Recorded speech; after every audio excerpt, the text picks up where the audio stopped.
अस्सलामुअलैकुम। आज का हमारा टॉपिक है न्यूक्लियर मैग्नेटिक रेजोनेंस एनएमआर। सबसे पहले इसकी बेसिक थ्योरी को देख लेते हैं।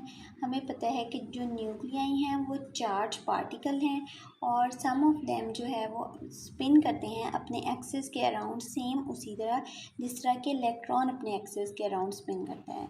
और सारे न्यूक्लियाई जो हैं उन पे चार्ज होता है, लेकिन हर न्यूक्लियस स्पिन नहीं करता। सिर्फ वही न्यूक्लियस स्पिन करेगा जिसका स्पिन क्वांटम नंबर ज़ीरो नहीं होगा। ठीक है, spin quantum number not zero, सिर्फ वही जो है स्पिन करेंगे। बाकी तमाम न्यूक्लियाई जिनका स्पिन क्वांटम नंबर ज़ीरो होगा वो अपने एक्सिस के अराउंड स्पिन नहीं करेंगे। अब स्पिन क्वांटम नंबर के लिए जो सिंबल यूज़ किया जाता है वो आई है फॉर न्यूक्लियस, और इलेक्ट्रॉन के स्पिन क्वांटम नंबर के लिए एस यूज़ किया जाता है। अब स्पिन क्वांटम नंबर जो है आई दो चीज़ों पर डिपेंड करता है, एटॉमिक नंबर पे और मास नंबर पे।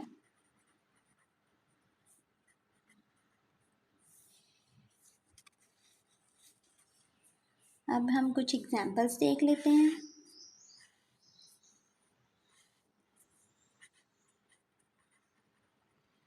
Atomic number, mass number, spin quantum number और एग्जांपल्स।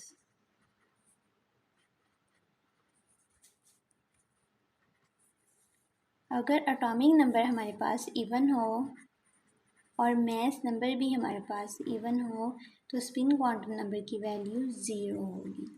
एग्जांपल्स में हमारे पास हीलियम है 24, कार्बन है 612 और ऑक्सीजन है 618। इन सब का स्पिन क्वांटम नंबर जो है वो ज़ीरो है। अब एटॉमिक नंबर अगर हमारे पास ऑड हो, मास नंबर इवन हो और स्पिन क्वांटम नंबर की वैल्यू ऐसे एटम्स के लिए इंटीजर होगी। इंटीजर का क्या मतलब है? ज़ीरो हो सकती है, 1, 2 and so on. For example हमारे पास ड्यूशियम है, इसके लिए वैल्यू 1 होती है आई की, और बोरॉन है 5, 10, इसके लिए 3 है, और नाइट्रोजन है 7, 14, इसके लिए 1 होती है वैल्यू। और अगर हमारे पास एटॉमिक नंबर इवन हो या ऑड हो और मास नंबर हमारे पास ऑड हो तो तब स्पिन क्वांटम नंबर की वैल्यू हाफ इंटीजर होगी। हाफ इंटीजर का क्या मतलब है? 1/2 हो सकती है वैल्यू, 3/2 हो सकती है, 5/2 हो सकती है और इसी तरह 7/2 आगे होंगी वैल्यू। तो इसकी एग्जांपल्स में हमारे पास हाइड्रोजन है, इसके लिए 1/2 होती है, बोरॉन है 5, 11 या इसका आइसोटॉप्स है बोरॉन का, इसकी 3/2 है, और कार्बन का 13 जो आइसोटॉप है उसके लिए भी 1/2 है,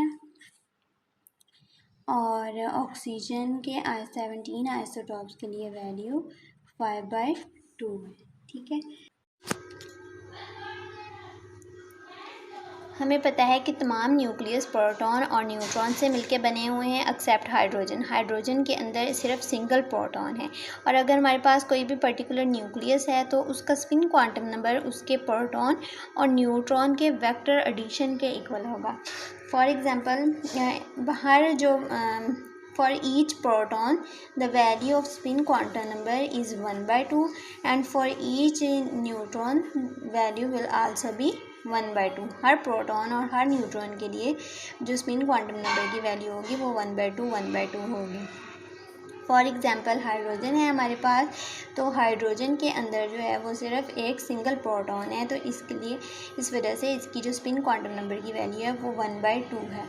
और अगर हम ड्यूट्रियम की एग्जांपल देखते हैं ड्यूट्रियम में 1 प्रोटॉन है और प्लस 1 न्यूट्रॉन है, और इन दोनों की अगर हम स्पिन क्वांटम नंबर को ऐड करें 1/2 प्लस 1/2, तो इसकी वैल्यू आएगी हमारे पास 1। तो ड्यूट्रियम का जो स्पिन क्वांटम नंबर है वो 1 है। लेकिन ये तब 1 हो सकता है जब ये दोनों प्रोटॉन और न्यूट्रॉन पैरेलल डायरेक्शन में स्पिन कर रहे हो। अगर ये ऑपोजिट डायरेक्शन में एंटी पैरेलल एक दूसरे के स्पिन कर रहे हो तो तब जो है ये एक दूसरे के इफ़ेक्ट को कैंसिल आउट कर देंगे, और तब स्पिन क्वांटम नंबर की value for deuterium will be 0। ठीक है, एक दूसरे के इफ़ेक्ट को कैंसिल आउट कर देंगे तो स्पिन क्वांटम नंबर की वैल्यू तब 0 होगी।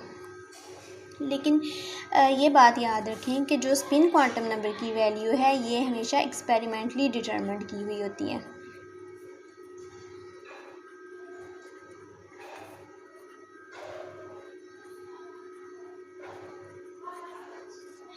और ड्यूट्रियम के लिए जो एक्सपेरिमेंटली डिटरमिन्ड वैल्यू है वो 1 है। ठीक है, 0 नहीं है। इसका प्रोटॉन और न्यूट्रॉन दोनों एक दूसरे के पैरेलल डायरेक्शन में स्पिन करते हैं, जिसकी वजह से इसकी वैल्यू 1 है। और अगर हम हीलियम की एग्जांपल देखें, हीलियम 24, इसमें 2 प्रोटॉन है और 2 ही न्यूट्रॉन है, और ये चारों एक दूसरे के एंटी पैरेलल मूव कर रहे होते हैं, एक दूसरे के इफेक्ट को कैंसिल कर देते हैं, और जो स्पिन क्वांटम नंबर है हीलियम के लिए वो 0 है, यानी हीलियम का न्यूक्लियस जो है वो स्पिन नहीं करता है। नेक्स्ट जो हमारे पास पॉइंट है वो न्यूक्लियर मैग्नेट है। अब कोई भी हमारे पास स्पिनिंग चार्ज है, वो चाहे पॉजिटिव हो चाहे नेगेटिव हो, वो स्पिन करेगा तो उसकी वजह से सर्कुलर इलेक्ट्रिक करंट जनरेट होगा, और इस सर्कुलर इलेक्ट्रिक करंट की वजह से मैग्नेटिक डायपोल इंड्यूस होगा। तो हमें पता है कि जो हमारा न्यूक्लियस है वो चार्ज बॉडी है, और वो भी स्पिन करता है अपने एक्सिस के अराउंड, जिसकी वजह से वो टाइनी मैग्नेट के तौर पर बिहेव करता है,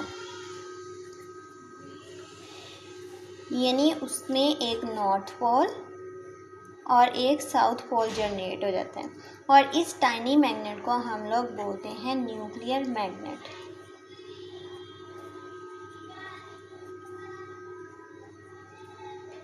ठीक है, न्यूक्लियस हमारे पास चार्ज बॉडी है, वो स्पिन करती है, और स्पिन करने की वजह से इलेक्ट्रिक करंट जनरेट होता है, और इस इलेक्ट्रिक करंट की वजह से मैग्नेटिक डायपोल प्रोड्यूस होता है, और मैग्नेटिक डायपोल जो है उसकी वजह से न्यूक्लियस में एक साउथ पोल और एक नॉर्थ पोल जनरेट होता है, और वो टाइनी मैग्नेट के तौर पर एक्ट करता है, और इस टाइनी मैग्नेट को हम लोग न्यूक्लियर मैग्नेट बोलते हैं। हमारे पास चंद एटॉमिक न्यूक्लियाई हैं जो कि in the absence of external magnetic field random directions में पड़े हुए हैं। इन पे हमने कोई भी external magnetic field H0 apply नहीं की हुई, लेकिन जैसे ही हम uniform external magnetic field apply करेंगे तो ये अपने आप को कुछ डायरेक्शंस में अरेंज कर लेंगे, कुछ ओरिएंटेशंस में अरेंज करेंगे।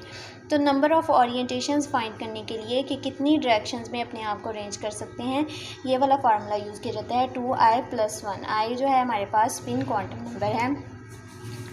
हाइड्रोजन की एग्जांपल देख लेते हैं। हाइड्रोजन के लिए स्पिन क्वांटम नंबर की वैल्यू 1/2 है। तो अगर इसमें हम वैल्यू पुट करें फार्मूले में 2I+1 2 1/2 +1, तो 2 से 2 कैंसिल, और हमारे पास जो वैल्यू आती है ओरिएंटेशंस की 2, यानी 2 डायरेक्शंस पॉसिबल हैं। 2 डायरेक्शंस में अपने आप को अरेंज कर सकता है हाइड्रोजन का न्यूक्लियस। अब वो कौन कौन सी डायरेक्शन है, वो या तो अप्लाइड मैग्नेटिक फील्ड के पैरेलल होगी या इसके एंटी पैरेलल होगी। ठीक है, 2I+1 फार्मूले को हम लोग स्पिन मल्टीप्लिसिटी भी बोलते हैं, यानी डायरेक्शन चेक करते हैं कि किस किस डायरेक्शन में स्पिन न्यूक्लियस की हो सकती है। अब अगर हम कोई ऐसा एटम लें जिसकी ये स्पिन मल्टीप्लिसिटी की वैल्यू 3 हो, तो उसमें 3 डायरेक्शंस, 3 ओरिएंटेशंस या डायरेक्शंस पॉसिबल हैं, और वो कौन कौन सी हैं? Along the magnetic field, against the magnetic field, और perpendicular to the magnetic field.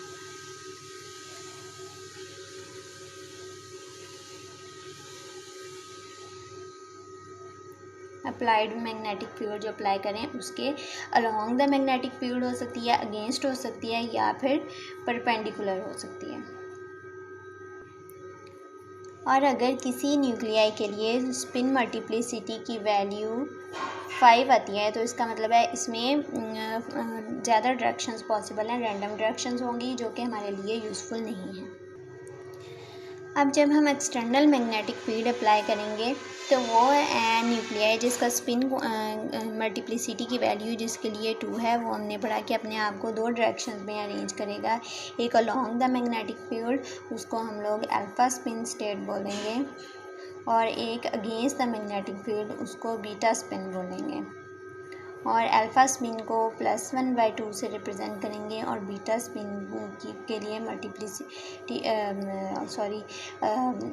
ये स्पिन क्वांटम नंबर की वैल्यू -1/2 होगी।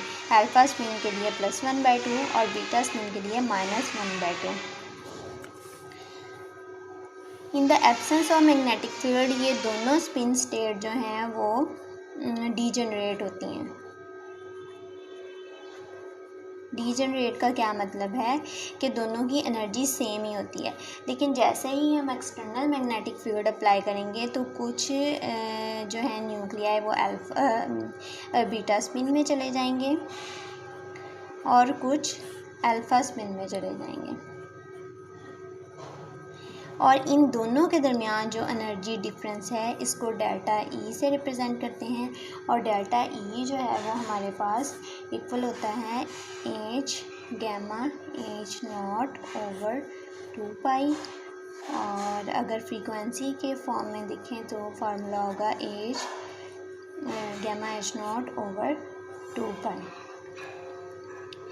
गैमा जो है ये हमारे पास प्रोपोर्शनैलिटी कांस्टेंट है,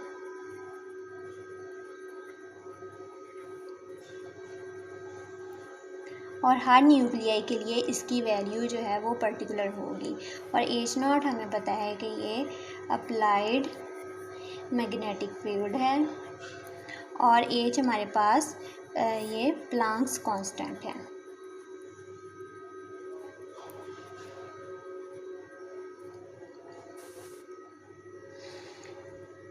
अल्फ़ा स्पिन स्टेट जो है ये लोअर एनर्जी पे होगा, और जो बीटा स्पिन स्टेट है ये हायर एनर्जी पे,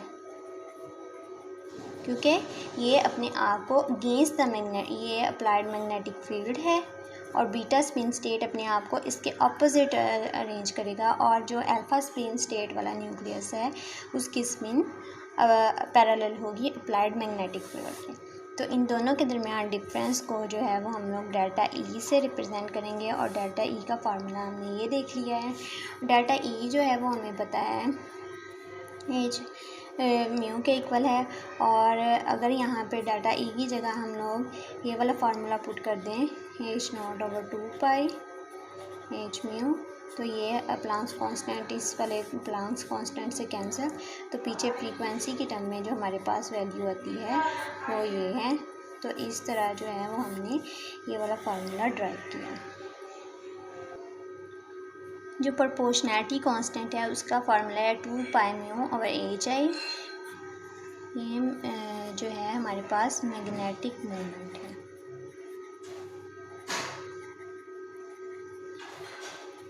और म्यू और मैग्नेटिक मोमेंट और स्पिन क्वांटम नंबर की रेशो को हम लोग बोलते हैं मैग्नेटोगायरिक रेशो।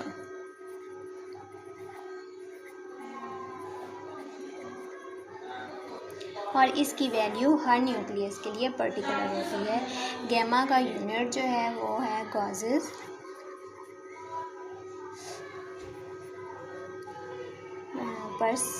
पर गॉसेस पर सेकेंड रेडियंस।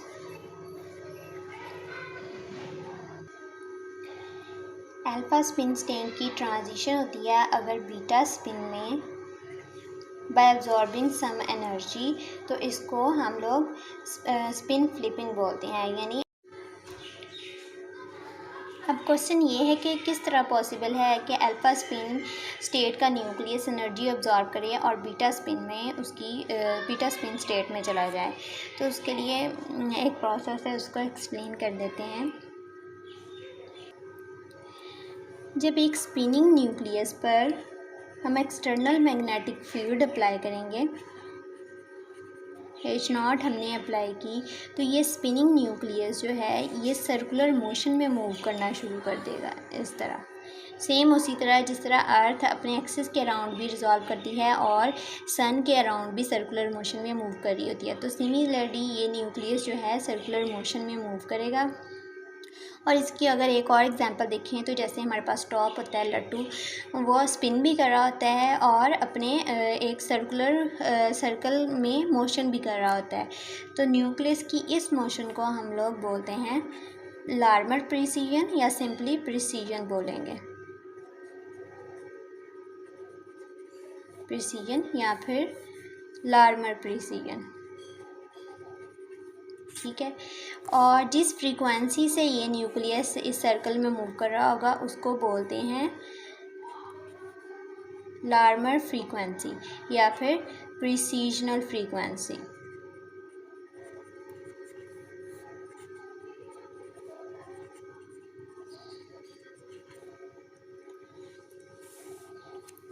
अब हमने एक्सटर्नल मैग्नेटिक फील्ड अप्लाई की थी तो न्यूक्लियस हमारा सर्कुलर मोशन में मूव करना शुरू हो गया था और उस जिस फ्रीक्वेंसी से मूव कर रहा था उसको हमने प्रिसीजनल फ्रीक्वेंसी का नाम दिया।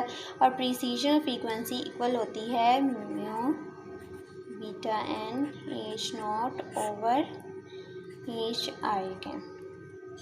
और यहाँ पे म्यू हमें पता है कि मैग्नेटिक मोमेंट है, Bn जो है ये मैग्नेटिक कांस्टेंट है, मैग्नेटिक कांस्टेंट है। और H0 एक्सटर्नल मैग्नेटिक फील्ड है, H प्लैंक्स कांस्टेंट है स्मॉल h, और I जो है वो स्पिन क्वांटम नंबर है। अब इस सर्कुलर मोशन में मूव करते न्यूक्लियस को जब हम बाहर से इलेक्ट्रोमैग्नेटिक रेडिएशंस प्रोवाइड करेंगे तो और इसकी फ्रीक्वेंसी को ग्रेजुअली चेंज करेंगे तो एक पॉइंट ऐसा आएगा जहाँ पे इन रेडिएशंस की फ्रीक्वेंसी मैच कर जाएगी इस प्रिसीजनल फ्रीक्वेंसी के साथ, यानी इलेक्ट्रोमैग्नेटिक रेडिएशंस की फ्रीक्वेंसी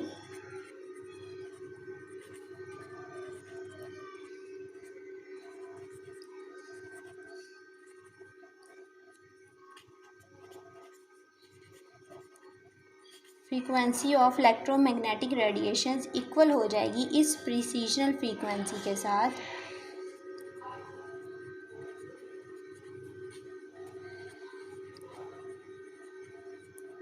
तो स्पिन फ्लिपिंग हो जाएगी, न्यूक्लियस जो है वो अल्फ़ा स्पिन स्टेट से बीटा स्पिन स्टेट में चला जाएगा।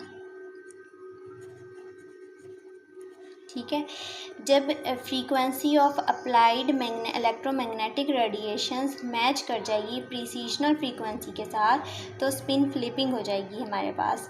और यानी ये भी कह सकते हैं कि जो इलेक्ट्रोमैग्नेटिक रेडिएशंस की फ्रीक्वेंसी है वो रेजोनेंस में आ जाती है प्रिसीजनल फ्रीक्वेंसी के साथ और स्पिन फ्लिपिंग हो जाती है। इसलिए इस टेक्निक को हम लोग न्यूक्लियर मैग्नेटिक रेजोनेंस भी कहते हैं, जिसमें दो फ्रीक्वेंसीज जो हैं आपस में रेजोनेंस में आ रही हैं। नेक्स्ट हमारा टॉपिक है मोड्स ऑफ स्पिन फ्लिपिंग, यानी किन किन मोड्स में स्पिन फ्लिपिंग इंड्यूस करवाई जा सकती है। तो दो मेथड है हमारे पास, फ्रीक्वेंसी स्वीप मोड है और फील्ड स्वीप मोड है। जो फ्रीक्वेंसी स्वीप मोड है उसमें हम अप्लाइड मैग्नेटिक फील्ड को कांस्टेंट रखते हैं और जो फ्रीक्वेंसी ऑफ इलेक्ट्रोमैग्नेटिक रेडिएशंस हैं उनको वेरी करते हैं। और दूसरा फील्ड स्वीप मोड है। फील्ड स्वीप मोड में हम जो अप्लाइड मैग्नेटिक फील्ड है उसको वेरी करते हैं और जो फ्रीक्वेंसी ऑफ इलेक्ट्रोमैग्नेटिक रेडिएशंस हैं उनको कांस्टेंट रखते हैं। और कुछ टेक्निकल रीजंस की वजह से जो फील्ड स्वीप मोड है ये इजी टू यूज़ है, रिलायबल है और यही जो है वो यूज़ किया जाता है। तो आज के टॉपिक के लिए इतना ही। अगर किसी को इसमें कोई डिफ़िकल्टी है या कोई क्वेश्चन है तो कमेंट में आप टाइप कर सकते हैं। तब अब तक के लिए इजाज़त दीजिए। अल्लाह हाफ़िज़।